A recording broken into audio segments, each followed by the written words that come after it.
Olá, boa tarde, seja bem-vindo ao nosso comentário de hoje. É apenas um comentário, como você sabe, um simples comentário a respeito de um assunto que interessa para mim e eu espero que você aproveite alguma palavra de tudo isso que eu vou falar durante 20 minutos. E principalmente, se houver alguma coisa que te interessa, que você possa partilhar com alguém que você conhece. Semana passada nós falamos aqui, terminamos, na verdade, com o texto dos Atos dos Apóstolos, no capítulo 22, aliás, no capítulo 2, versículos de 22 em diante, que nos fala assim: adorais a um Deus sem o conhecer. Veja, às vezes podemos nos dirigir a Deus até por um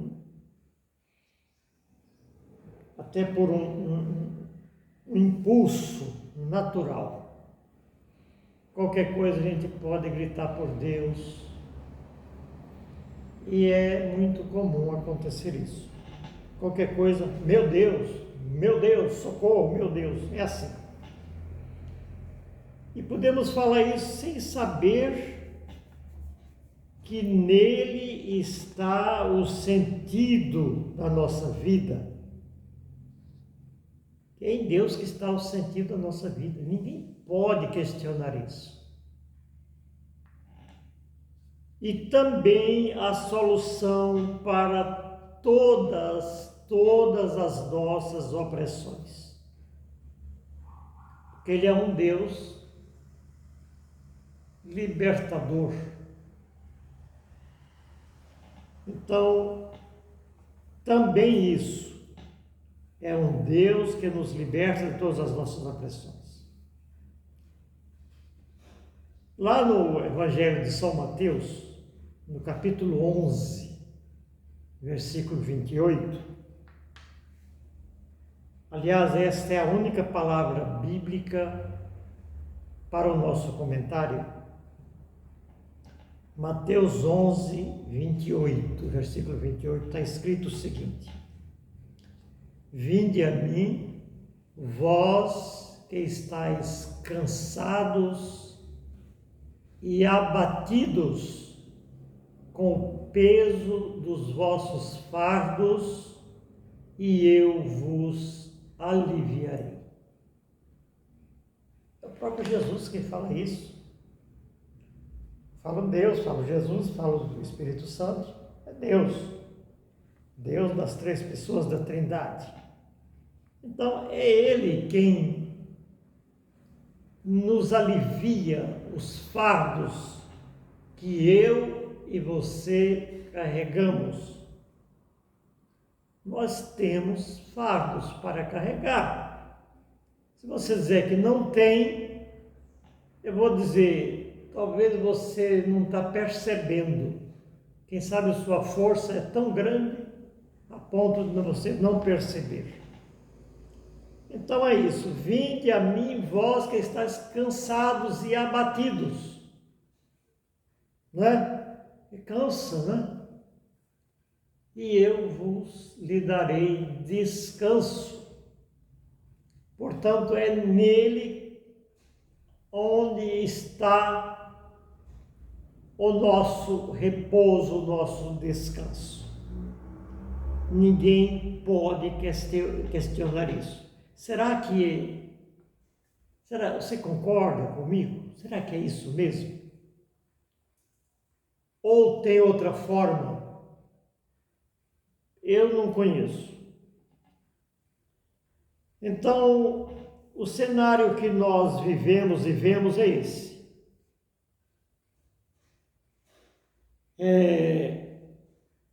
Notícias, realidades, Nós vivemos convivendo com isso.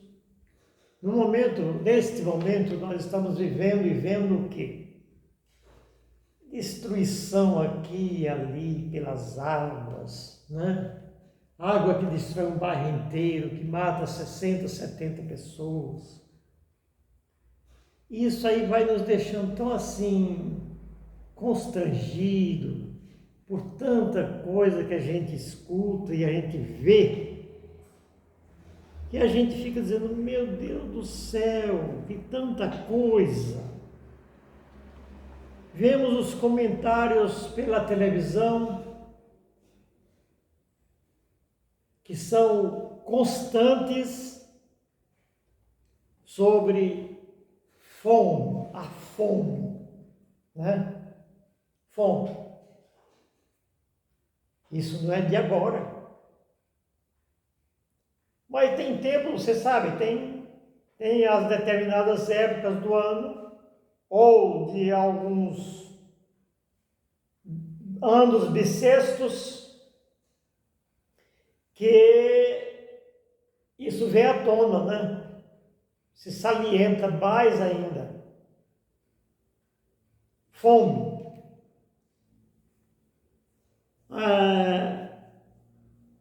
E o pior que essa semana eu vi um comentário que alguém falou que não era mais 32 bilhões de pessoas que passam fome, agora diz que já é 120. E a gente fica perguntando, meu Deus, será que essa notícia não está ferindo? Será que é a verdade mesmo? Será que é mentira? Mas uma coisa é verdade, que deixa todo mundo aflito, deixa. Porque nós não sabemos aonde vai desembocar tudo isso, né? Sem falar dos outros problemas que nos deixam angustiados. São vários problemas, né? Mas tudo isso nós estamos ouvindo todo dia.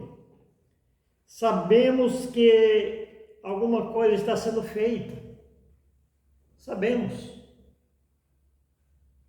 Parece que há uma preocupação em acabar com a fome mais uma vez. Eu, por exemplo, estou acostumado a ouvir isso todo ano sobre fome. Em vez de trazer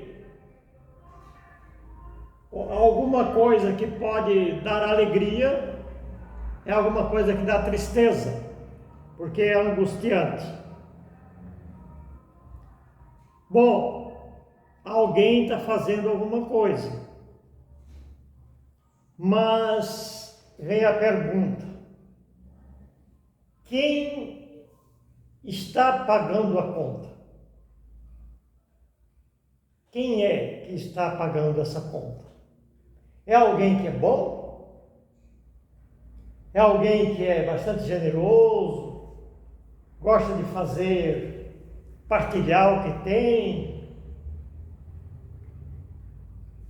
Não, a forma que é feita sempre não é bem assim.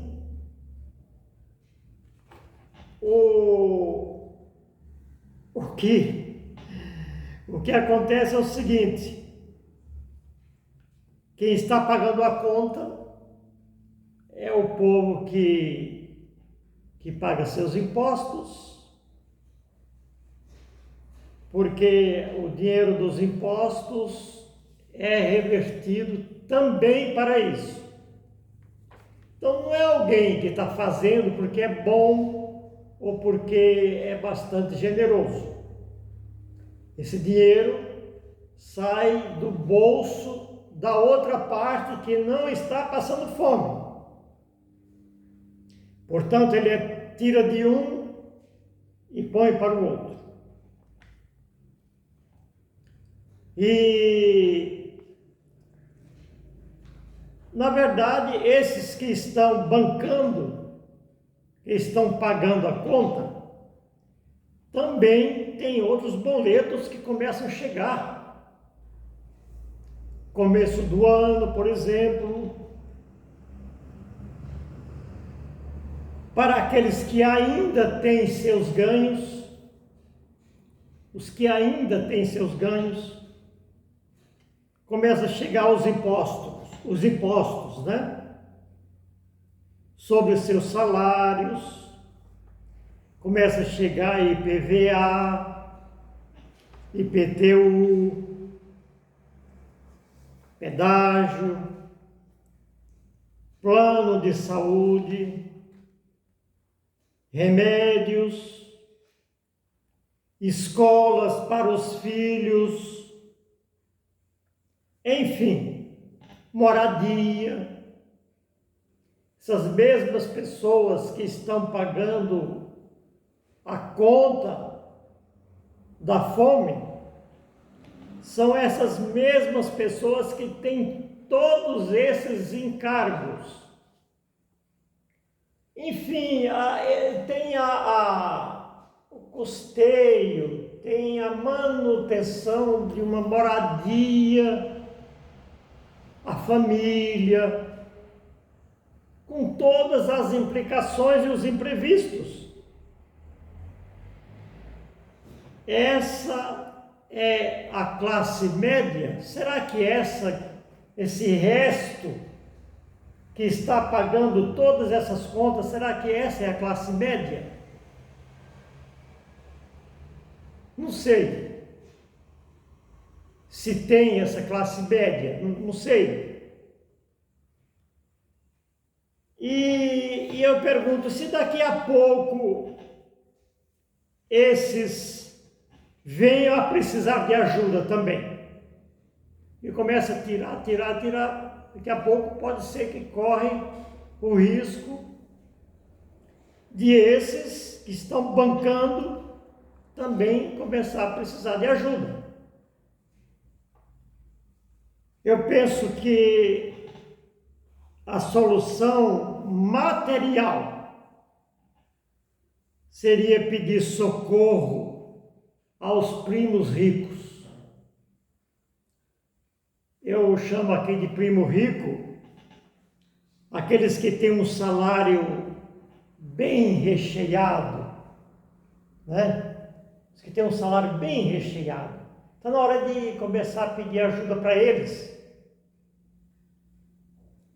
E às vezes essas pessoas que têm esses salários bem recheados mesmo, mas bem recheados, que dá para pagar a conta da mordomia e todas as regalias, esses trabalham pouco.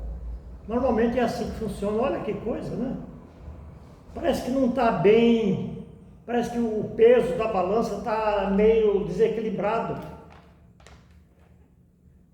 Enquanto aqueles que pagam a conta, às vezes trabalham tanto e ganham tão pouco.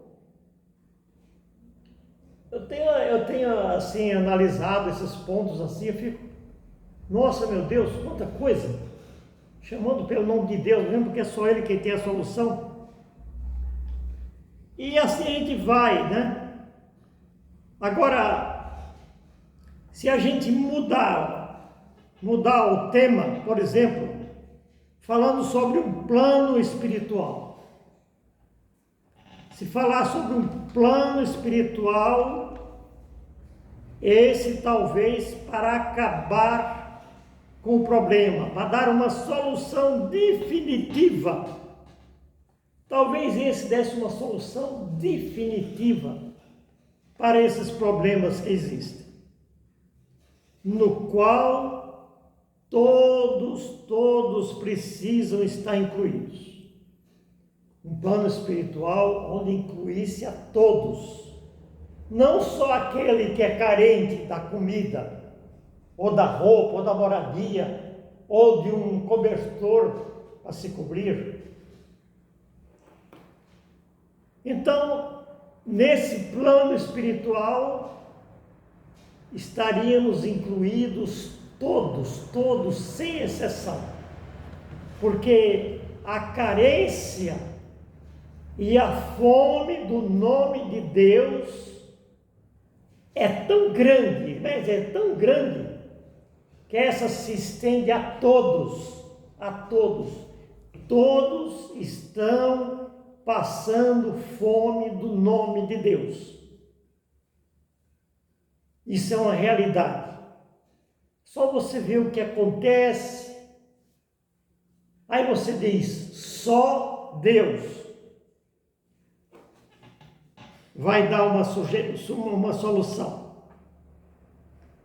Então, estamos incluídos. Aqui vai uma sugestão.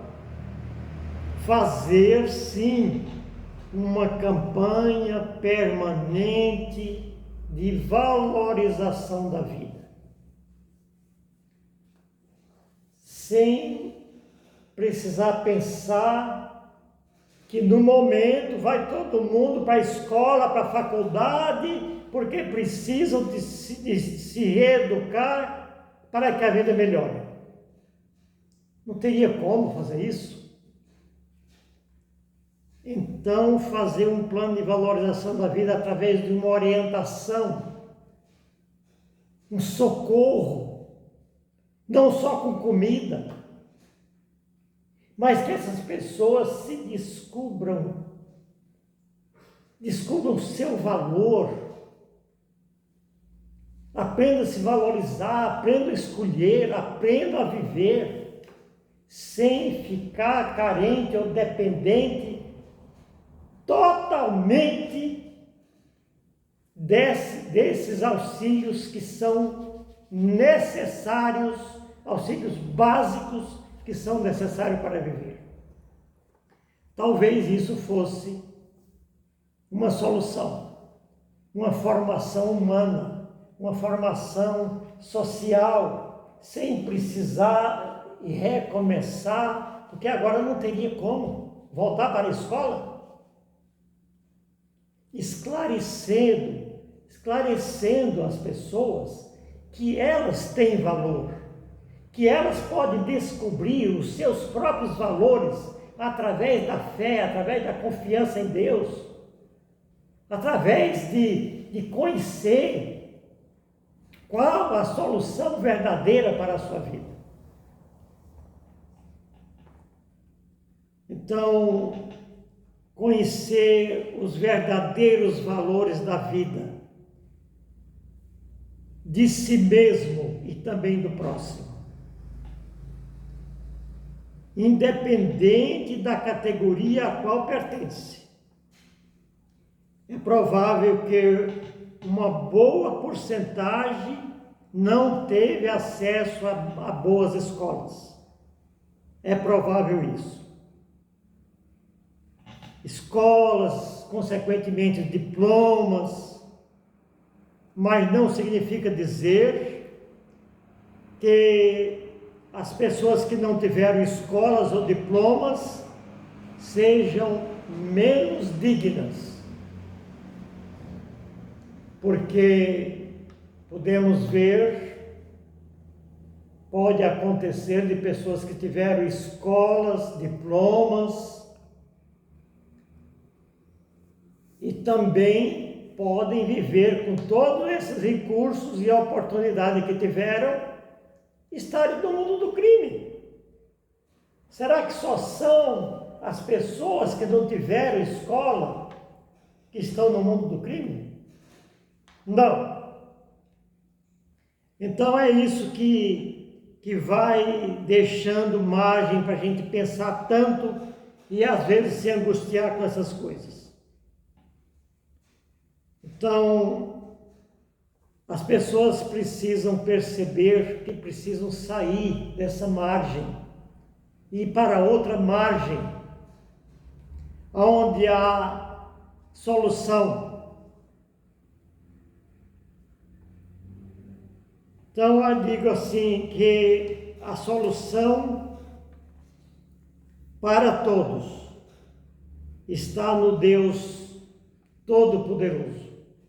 Não naquele Deus que a gente grita por acaso, mas no Deus que a gente precisa conhecer. um Deus que pode tudo, um Deus que é perdoador, amoroso, que pode nos libertar, porque só Ele é o Deus libertador, o Deus do impossível. Então a fome desse nome de Deus é muito maior do que toda fome física. Há poucos tempos faleceu o padre Jonas Abib, o diretor espiritual e fundador da comunidade Canção Nova. Grande pregador, cheio do Espírito Santo. Nunca eu escutei ele falar na palavra fome física. Nunca eu escutei ele falar isso. Ele falava qual a necessidade e por que nós devemos procurar Deus. Porque é Ele quem sacia a nossa necessidade. Porque nos esclarece, porque nos liberta, porque faz a gente voltar para dentro de si e descobrir em nós mesmos os nossos valores. Ele falava desse Deus, que tudo pode, esse Deus libertador. E eu tenho certeza que pelas pregações dele, muita gente foi liberta da pobreza espiritual, da pobreza material, da pobreza física em si mesmo. Mas ele faleceu. Agora nós vamos ficar confiando nesse ou naquele que vai acabar com a fome? Só Deus é a solução. Agora vai dizer, mas por que você está falando isso? Você sabe alguma coisa disso? Você já estudou isso para você saber? Eu falei, não. É a minha própria experiência de vida. Ele me tirou de situação de pobreza. Hoje, se temos o necessário para a vida, é porque esse Deus nos libertou dessa pobreza, que nem sempre é de dinheiro, é de matéria, mas fome de espiritualidade e do nome de Deus. Ele está sempre em campanha. Ele não faz uma campanha de tempos em tempos.